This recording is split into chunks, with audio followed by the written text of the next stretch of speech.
سال party meeting میں اس بات کو رکھا کہ اقوام متحدہ کے سیکورٹی کونسل کا ریزولوشن ہے جو 9/11 کے بعد سیکورٹی کونسل نے اس کو اپنایا تھا، جس میں 4 نکات دیے گئے۔ تمام ممالک سے کہا گیا کہ دہشت گردوں کو پناہ نہیں دیں گے، ان کو پیسوں سے مدد نہیں کریں گے، ان کی ٹریننگ نہیں کریں گے، مگر برسوں سے پاکستان اپنے ملک میں دہشت گردوں کو ٹریننگ دیتا ہے بھارت کے خلاف۔ پھر اقوام متحدہ کا آرٹیکل 51 ہے جو اس بات کی اجازت دیتا ہے کسی ایک ملک کو وہ سیلف ڈیفنس میں اپنے ملک کے تحفظ کے لیے دوسرے ملک پر وہ اپنی ملٹری کارروائی کر سکے۔ میں نے اس کا بھی حوالہ دیا، اور یہ آرٹیکل 51 صرف ملک کے خلاف نہیں بلکہ جس ملک اس اپنے ملک میں دہشت گردوں کو پناہ دیتا ہے، جس کو انگریزی میں نان اسٹیٹ ایکٹر کہتے ہیں، یہ LET پاکستان کی حکومت کی ISI کی ایک ناجائز اولاد ہے۔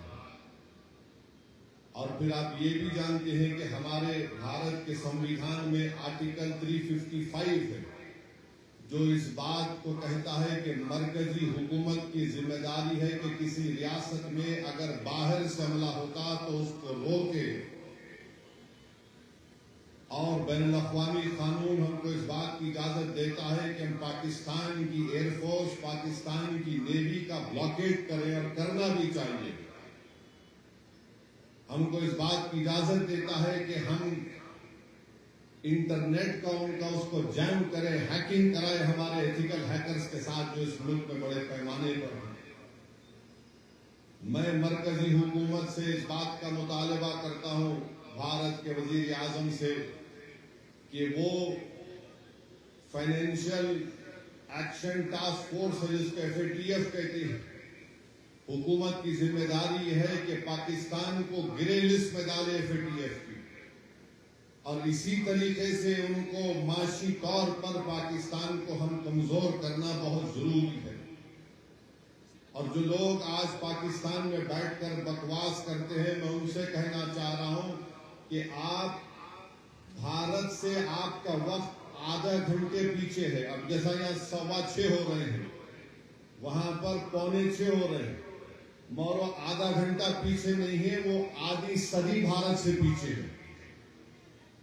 اور یہ بار بار یہ غلط بات وہاں کے لوگ کرتے ہیں، ارے ہمارے ملک کا بجٹ جو ہے، تمہارے ملک کا بجٹ ہمارے ملٹری کے بجٹ کے برابر نہیں ہے۔ تم برابری کرنا تو دور کی بات، تم اگر اسی طرح کرتے رہو گے، یہ بار بار پاکستان یہ کہتا ہے کہ ہم نیوکلیئر بام ہمارے پاس ہے، ایٹمی بام ہے۔ یاد رکھیے، اگر آپ کسی ملک کے اندر جا کر معصوم لوگوں کو ماریں گے تو کوئی بھی ملک خاموش نہیں بیٹھنے والا ہے، چاہے حکومت کسی کی بھی ہو۔ مگر اس طرح سے آ کر ہماری بھارت کی سرزمین پر حملہ کرنا اور مذہب پوچھ کر کسی کو گولی مارنا، تم کون سے دین کی بات کر رہے؟ تم تو خوارج سے بدتر ہو، تم تو ISIS کے جانشین ہو جو حرکت کیے ہیں۔ تو میرے عزیز دوستوں اور بزرگوں، ہم ہمارے ملک کے وزیر اعظم سے بھی کہیں گے کہ جب کشمیر ہمارا اٹوٹ حصہ ہے اور رہے گا انشاءاللہ، تو کشمیری بھی ہمارا اٹوٹ حصہ ہے۔ ہم کبھی بھی کشمیریوں کے خلاف یہ جو ٹی وی چینل پر یہ بڑے بڑے اینکر بیٹھ کر گفتگو کر رہے ہیں، بے شرم ہے یہ پورے اینکر۔ اگر کشمیر ہمارا اٹوٹ حصہ ہے اور رہے گا تو کشمیری بھی ہمارا اٹوٹ حصہ ہے۔ کیسے ہم ان پر شک کر سکتے ہیں؟ وہ کون تھا جو دہشت گردوں سے ان کا ہتھیار لیتے ہوئے جس کی جان چلی گئی؟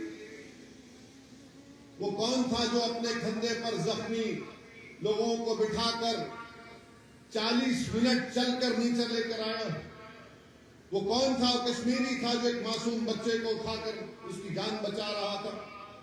جیسے کہ میں سو رہا ہوں تو پتا جی کو جگانا ہے مجھے، تو وہ ڈائریکٹ اٹھانے کے بجائے، اور ہنسا کی پرمپرا میرے یہاں نہیں تھی سوبھاگیہ سے، تو وہ کیا کرتے تھے کہ اس کمرے میں آ جائیں گے یا باہر سے گزریں گے اور چوپائی بولیں گے، پرات کال اٹھ کے رگھناتھا مات پتا گرو ناوئی ماتا. کبھی کبھی میں غصے میں اٹھ کر کے ارے پاپا چرن اسپرش کیا اور سو گیا. میں نے کہا اب مت اٹھانا.